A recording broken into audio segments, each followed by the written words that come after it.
ഞാനും സുന്നത്ത് നിസ്കരിച്ചു. ഞാൻ കണ്ടു. നല്ല കുട്ടി.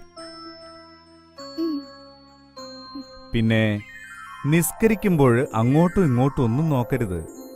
സുജൂദ് ചെയ്യുന്നിടത്തേക്ക് മാത്രമേ നോക്കാവൂ, കേട്ടോ?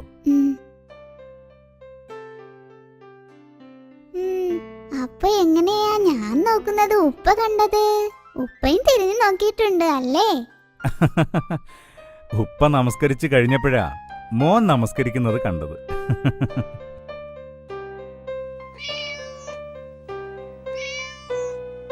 ഉമ്മ, ഞാൻ മദ്രസയിൽ പോകുന്നു. അലി എവിടെ?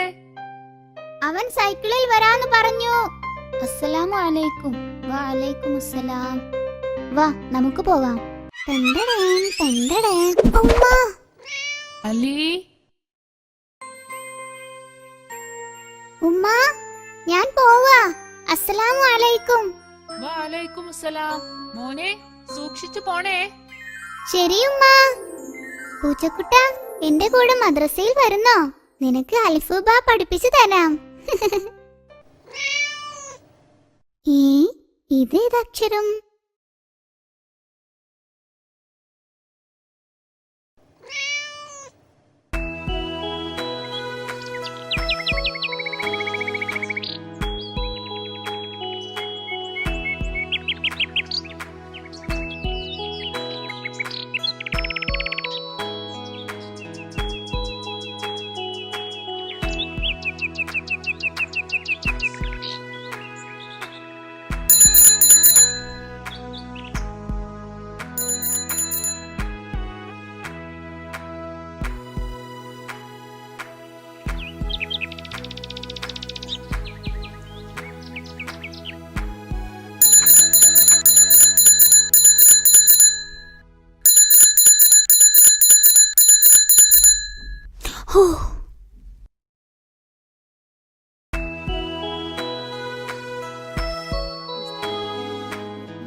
അസ്സലാമു അലൈക്കും.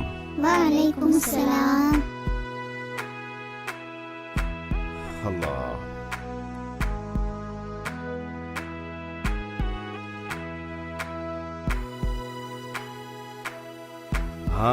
ഇന്ന് പുതിയൊരു കൂട്ടുകാരനുണ്ട് കേട്ടോ.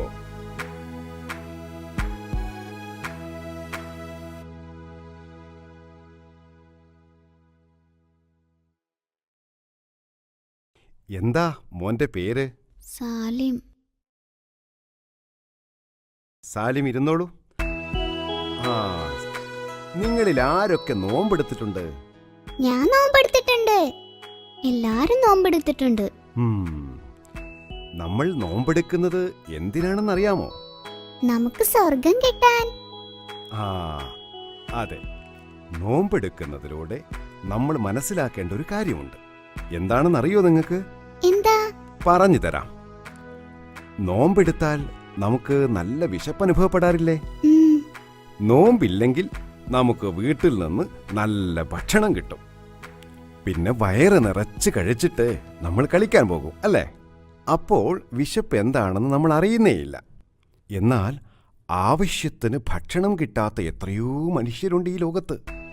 വെള്ളം കിട്ടാത്തവർ, നല്ല വസ്ത്രങ്ങളില്ലാത്തവർ, അങ്ങനെ പലരും.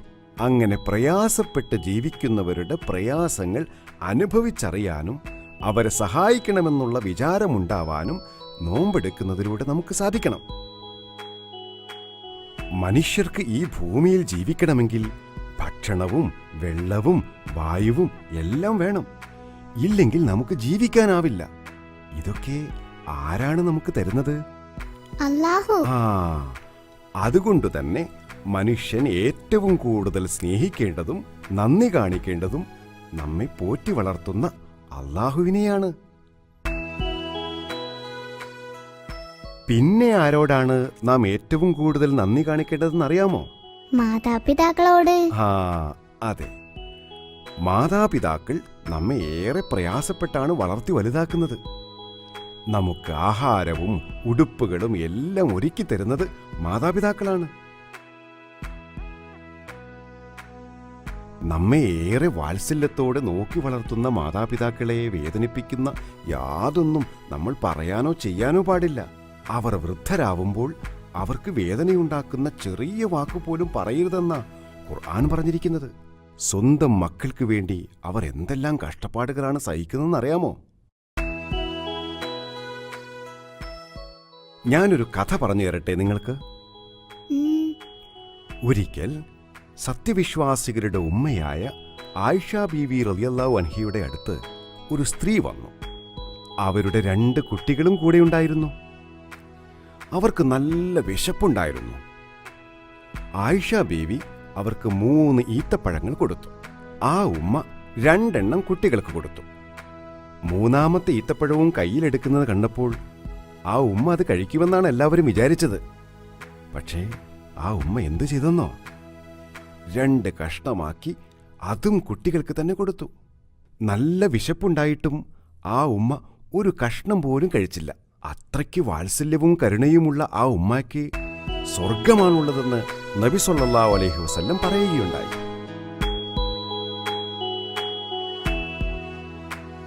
നമുക്കൊരു വിഷമവും വരുന്നത് അവർക്ക് സഹിക്കില്ല. മക്കൾക്ക് നല്ലത് വരണമെന്ന് അവർ പ്രാർത്ഥിക്കുന്നു.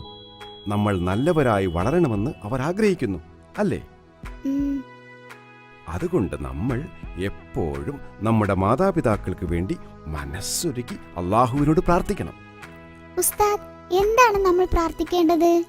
ആ, ഖുർആനിൽ അള്ളാഹു പഠിപ്പിച്ചു തന്ന ഒരു പ്രാർത്ഥന ഞാൻ പറഞ്ഞു തരാം. റബ്ബിർഹംഹുമാ കമാ റബ്ബയാനി സഗീറാ എന്ന് പറഞ്ഞ, നാഥ, എന്നെ ചെറുപ്പത്തിൽ അവർ പരിപാലിച്ചു വളർത്തിയ പോലെ അവർക്ക് 2 പേർക്കും നീ കരുണ ചൊരിയണമേ എന്നർത്ഥം. നിസ്കരിച്ചു കഴിഞ്ഞ് നമ്മൾ പ്രാർത്ഥിക്കുമ്പോൾ ഇതും പ്രാർത്ഥിക്കാം, അല്ലേ ഉസ്താദ്?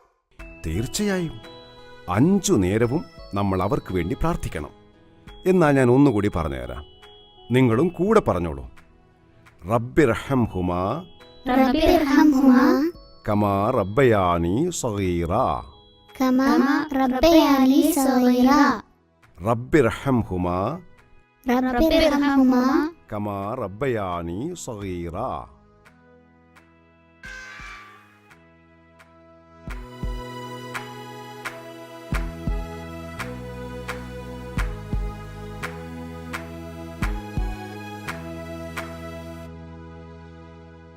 ഉമ്മാ,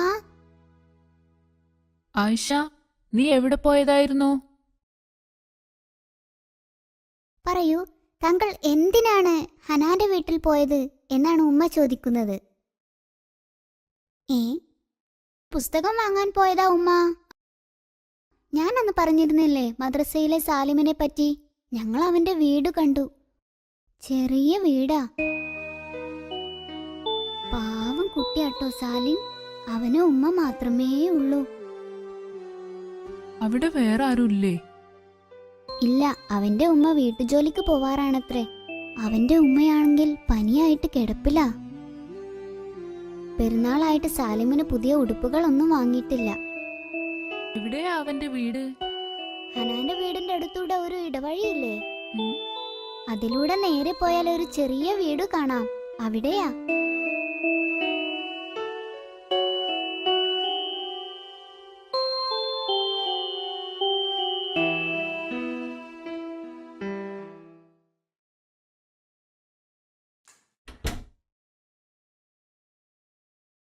ഉമ്മ, ഞാൻ പള്ളിയിൽ പോവാ.